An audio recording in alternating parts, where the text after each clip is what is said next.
So these young women are either homeless or they're very high risk of becoming homeless, Okay.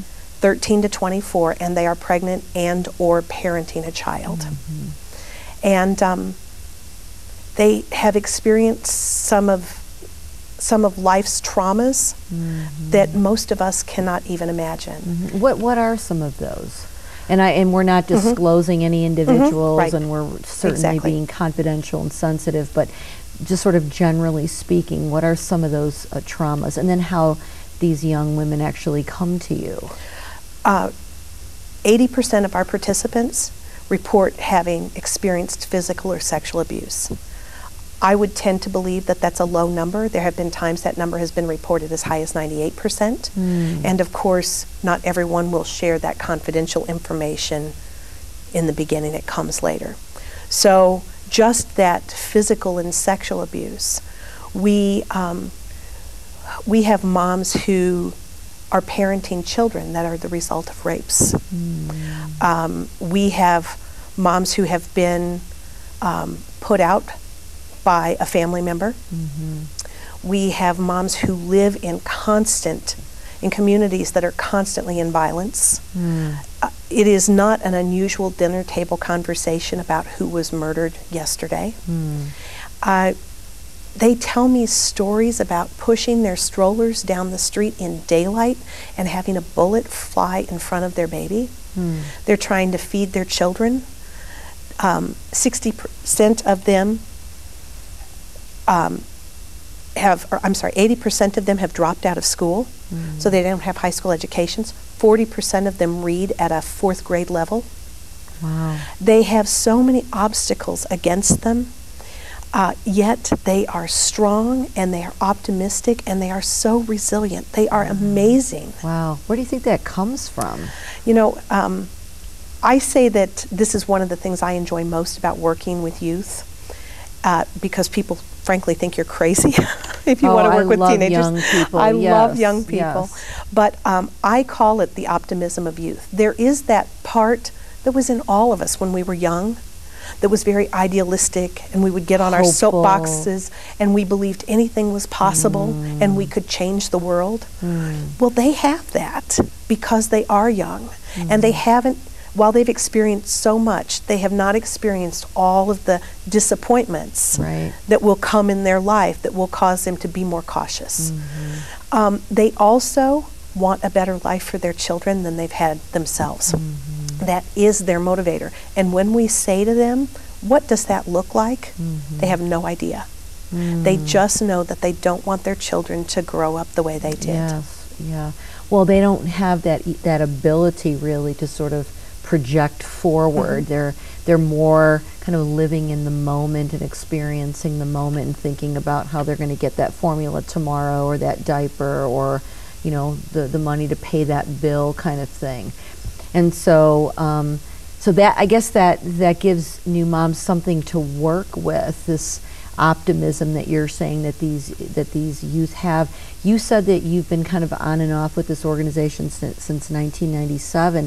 Have you seen, or how have you seen things sort of change, right? Like you're talking about bullets and murder, and have the stories changed, or what does it look like?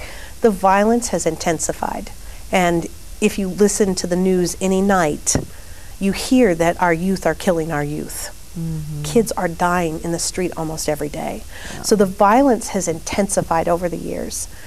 The other thing that we have seen is that when I first started, there was poverty, there was abuse, but there was some form of stability that a young woman had in her background. So it could be that there was an aunt or a grandmother or some place that she could use as a port in the storm. And usually they would become homeless due to an event. So someone would become sick, someone would die, someone would lose a job. Their family would put them out because they became pregnant. But what we're seeing now is sometimes as many as half of our participants have either grown up completely or at least at some point in their life, lived in Chicago's homeless system. So we are serving second and third generation homeless. Yeah, I was going to ask you to kind of unpack this a little bit further, right? Because I know you're dealing with that individual that's in front of you and serving that individual, and it's not about where they came from or why they're there, but it's like, what can I do for you now? But as you, and you've unpacked it a little bit, but as you unpack further, what's really going on? Why are we seeing this to intensify? Why are we seeing more of our young ladies in this position? What's going on in your opinion, right? And it is strictly my opinion, but my opinion is that, the obvious things that you hear about, more people living at the poverty level, reports of the majority of households living in poverty in this country are headed by single mothers. The fact that they're not educated, and even if they have gone further in school, they're not really educated. But I also have the opinion that the breakdown of the family as God designed it is the biggest culprit in this. And it's really easy when you work with these young women and you see the pain and the hurts that they've experienced to blame other people, to blame the families that weren't there for them, to blame the substance, to blame the boyfriend. But as I have at times been frustrated with some of the fathers of the children, God has just really reminded me that these young men are trying to be better dads than their dads were to them. And so when a mom says he gives me $20 when he can and he brings diapers once a month, and she thinks that he's being an involved father, and I start to feel that boil up in me, I have to remember that nobody taught this young man how to be a father, and no one taught this young woman how to be a mother. And as I've really wrestled with that, God has really shown me that the family unit that he designed in the urban communities is almost extinct. There's not even examples of grandfathers and grandmothers still. So it's that's a very powerful statement. Because I was going to ask you about fathers, and so thoughts about that. We encourage the father to be involved, and we encourage the mom to allow that, provided there's not a safety issue. Right. And we really talk about the fact that the child needs the influence of both parents.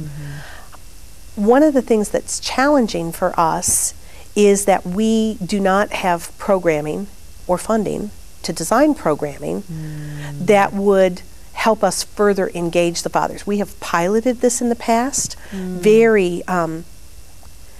It was very eye-opening to see how easy it would be to engage these young men. We did it with partnering with other organizations that served them in other ways. And we used very grassroots things like barbecues and pickup basketball games. And in one summer, with absolutely no money, we reached 125 young fathers. One of them was 25 years old and had 9 children. Whoa. Wow. But one of the things that we learned through that is, as with almost everything in life, women and men are motivated by different things. Sure they are, yes. So the young women come to us first because they want to be good moms. And then we work with them to help them get their education and to become employed. But what will bring the dads is they want a job. And then once they're employed, and I think that speaks to their self-respect and their ability to provide for their family. So we know that the way to engage the young men is through creating employment opportunities. We really have a vision of trying to start, we have a social enterprise business now that employs moms, and we would like to in the future start a second social enterprise that would not necessarily employ the dads of our children, although they might be, but really starting to employ young fathers, and then through that being able to teach them the same things about budgeting, helping them complete their education, and parenting. Yes. Oh my goodness, that would be fabulous. So would you become like new moms and dads, or? Well, you know, I don't want to prophesy here. Exactly. All of these naming things become very very challenging because we are known as new moms. Yeah.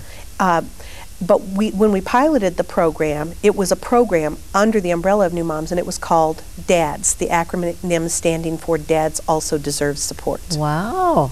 Okay. Okay. Very, very interesting. And I'm trying to. I'd like to also understand like what you think makes New Moms different from other agencies that are out there, because I know that there are tons of resources. Chicago has a lot of CBOs out there that provide resources. What would you say makes you different? Well, first of all, this is not a population that is very widely served. Teen parents, there are a number of organizations that serve teen parents. There are only 2 organizations in the city that serve exclusively pregnant and parenting homeless or very near homeless adolescents. And so New Moms houses, in our cooperative living program, we house 23 families. So that is 53 individuals. That represents 78% of the beds in the city of Chicago for this population. And we turn away as many as 800 a year that call us for housing. Wow. It's a very underserved population across the country. Okay. So are you looking for other resources out there to try and serve this population? You know, one of the questions I am often asked is, what keeps you up at night?